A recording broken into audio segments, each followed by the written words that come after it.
Brett Favre showed why the Packers were 14-point favorites, scoring on their first possession.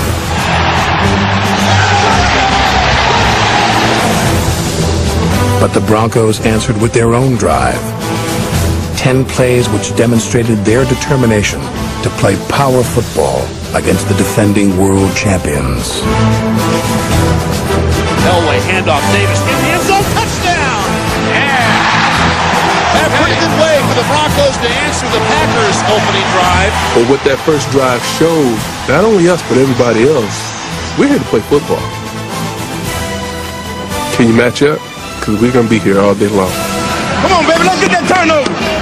In the first half, the Broncos forced 2 turnovers. Broncos stands up, blitz is on his way. Atwater's got ball! Ball free! Ball free! No indication! That should be the Broncos' ball! Yes, sir! Denver has it! Neil Smith gathered in the ball. Brett Favre and the Packers were losing their grip on the game. But eventual MVP Terrell Davis, who was experiencing a migraine headache, was losing his vision. What's that? Can't see. Okay, just do this. Coach Shanahan goes to him and says, hey, they're never going to believe we're going to run the ball if you're not in the game. You don't worry about seeing on this place because we're going to fake it to you, the 15 lead. But if you're not in there, they won't believe we're going to run, okay? And as any player would do, okay. When Terrell got to the huddle, he says, hey, I can't see. And I said, well, just go to the left and just run straight ahead and I'll adjust to you. I said, don't worry about it. Just go left. You just run and I'll adjust to you. Play fake. Elway rolls right. He can run it in. John, it will trot into the end zone. Touchdown. Fake 15, quarterback, keep pass right. And I'm licking my chops. Wow, made a big play in the AFC Championship game. Now I'm going to get the ball again. I come out, I'm wide open. I said, oh, this is going to be so easy. And John points at a linebacker. So I turn to make the block, and he runs it right into the end zone. He could have dumped that ball to Howard Griffith easily, but Elway walks into the end zone. And I was like, oh, my big shot. But then, as any great leader would say, hey, but I just didn't trust myself. Vintage John Elway there, and the 37-year-old making it happen with his legs. Great move. No, great. Nothing was more evident of really how desperate they were. But as you see the sight of Eugene Robinson screaming. We are playing the Indianapolis Colts. We're playing the Indianapolis Colts right now. This team is not better than us. They're not even good. We're letting them let their thing on. We weren't quite the Indianapolis Colts. He got a concussion. He's scared to run the ball. He ain't running hard no more. Or you see Sharper. He's scared. They out the game. You better take him out. We knew they didn't have a chance. Terrell Davis's eyesight returned, and the Packers saw him run for 157 yards and 3 touchdowns. But the most eye-opening run of Super Bowl 32 was a leap by a man in whom the Broncos placed their faith. He steps up his pocket. Elway can run. Come on, John. Come on. Come on.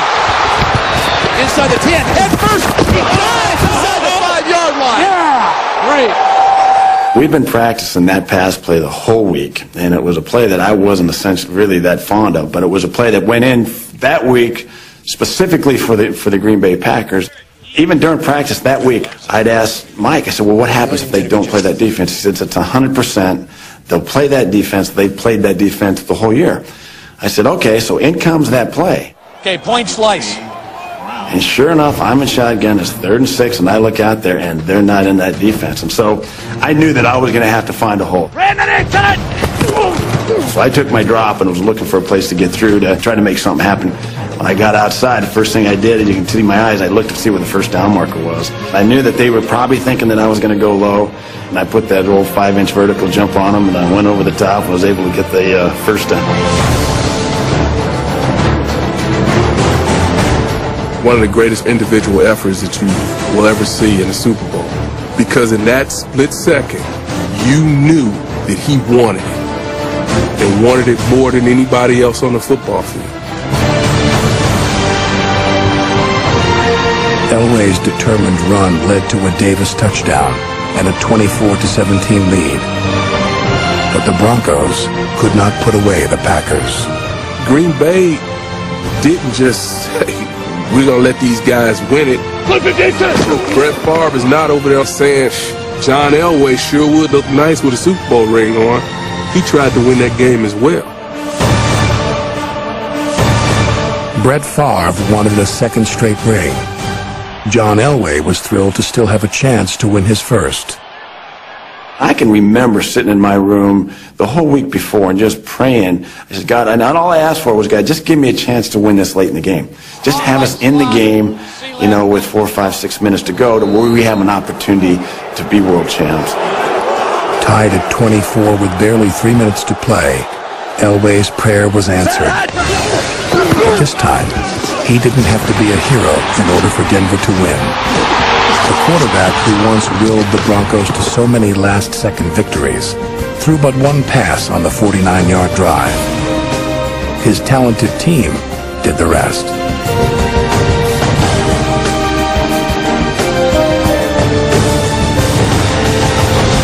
Denver drove to the Green Bay 1, took the clock under 2 minutes, and forced the Packers to make a difficult decision.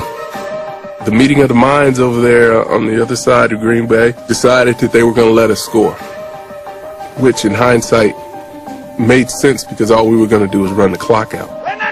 And the hearts are pounding in Denver. Nobody but Terrell here. Come on, hit it. And it was the biggest hole I'd ever seen before in my life.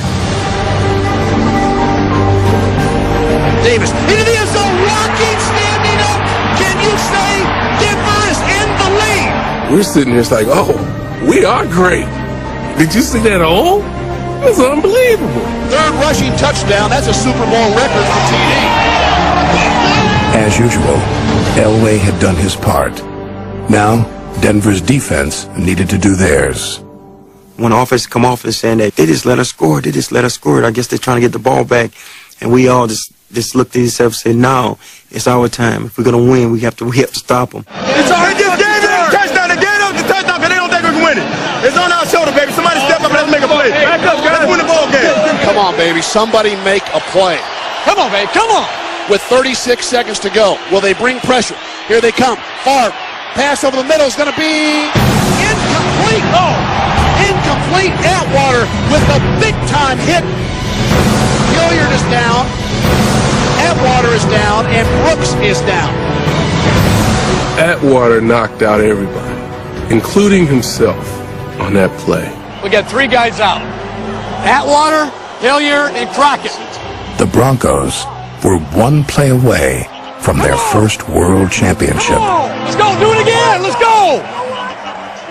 And 38 years without a championship in football has come down to 1 play. Keep fighting, keep fighting.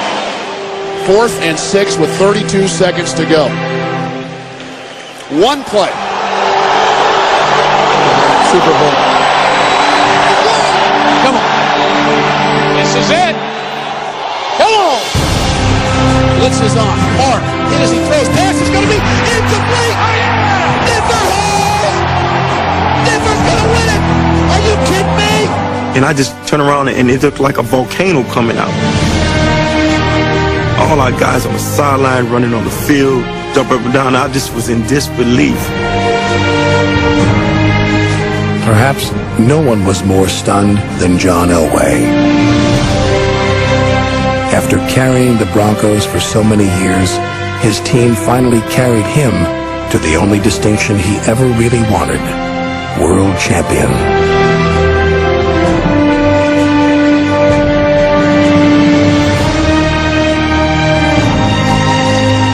After 15 years of work and 3 Super Bowl losses and all the different things that I'd gone through in my career, to finally reach the pinnacle of your sport and what you love to do, it's hard to explain. And because I still get shivers when I think about it. I still get shivers because I can remember exactly how it felt. And that's why the whole thing took me so long to really realize the impact of what had really happened.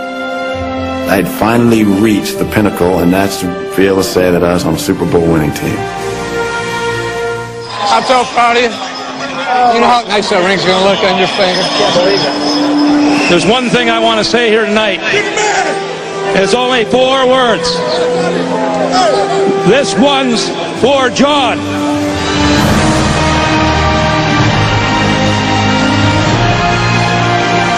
It was so poignant that it really spoke volumes about what John meant not only to the organization but to all Bronco fans around. It was a huge weight that was lifted off of his back because it was the game that he couldn't win.